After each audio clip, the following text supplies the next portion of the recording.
एक बार गंगा में अगर डुबकी लगा ली है हृदय से, मन से,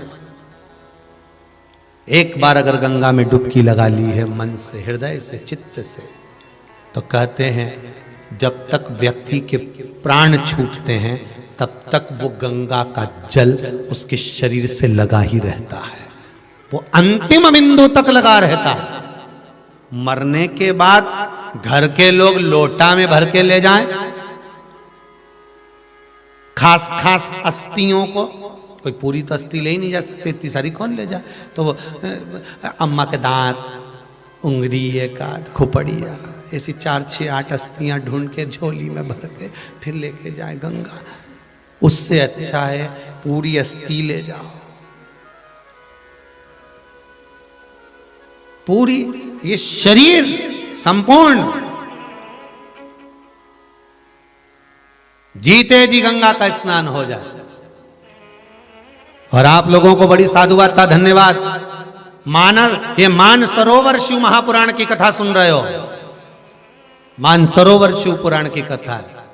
इस साधारण मान सरोवर में तो वहां चीन पहुंचोगे कम नहाओगे, पर यह पक्का है कि मान सरोवर शिव महापुराण की कथा सुन रहे हो। जिन जिन कुंडों का, जिन जिन नदियों का, जिन जिन तालाबों का, जिन जिन सरोवरों का नाम लिया जा रहा है, समझ लो उस सरोवर में तुम स्नान कर रहे हो बैठकर, और पूरा मकर का स्नान आप उसी सरोवर में करते जा रहे हो। मकर संक्रांति तुम्हारी 4-5 दिन से चालू हो गई।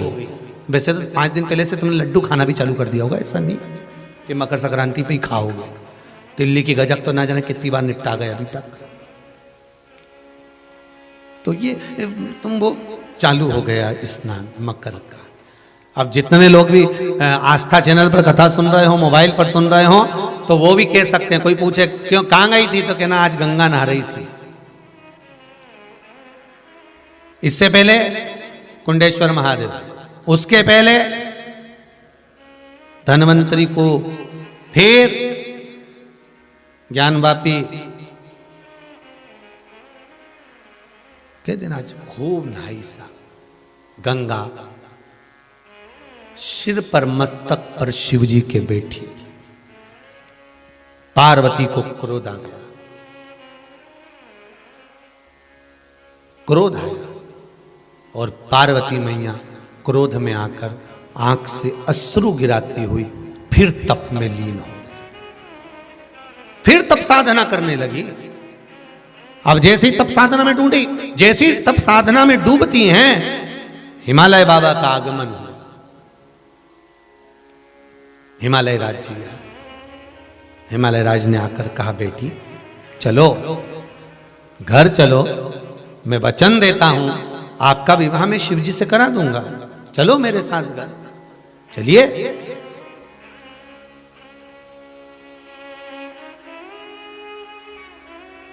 पार्वती मैया ने डबल से एक स्थान पर बैठकर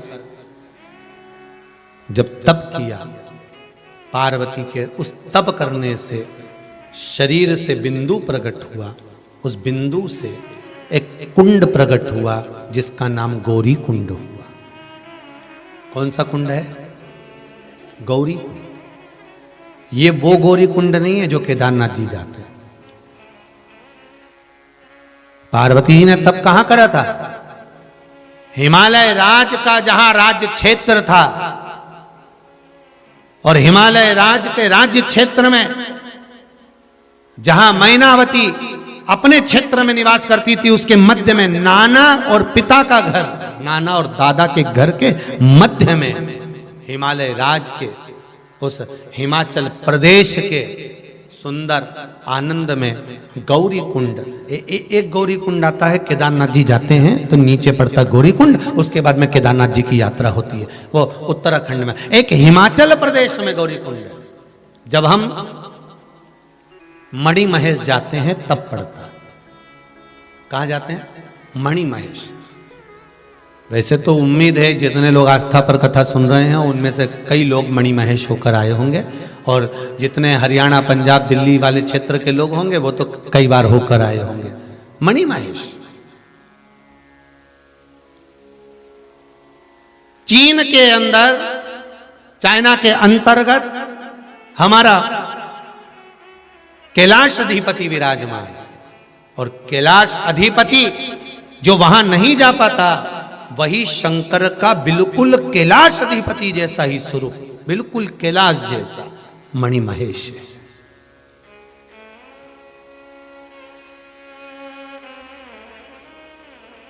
जहां पर भगवान शंकर ने पार्वती जी को और गंगा को समझाया है। देखो, पार्वती मैया और गंगा जी को जहां पर भगवान शिव प्रकट होकर समझा रहे हैं कि मैंने तुम्हें वर दिया कि तुम मेरे बाजू में विराजमान होगी, तुम मेरी अर्धांगिनी बनोगी, और गंगा तुम मेरे मस्तक पर, जहां दोनों को समझाया गया पर एक रुष्ट हो गई, वो पार्वती पापिस तप करने बैठे, वो गौरी कुंड है।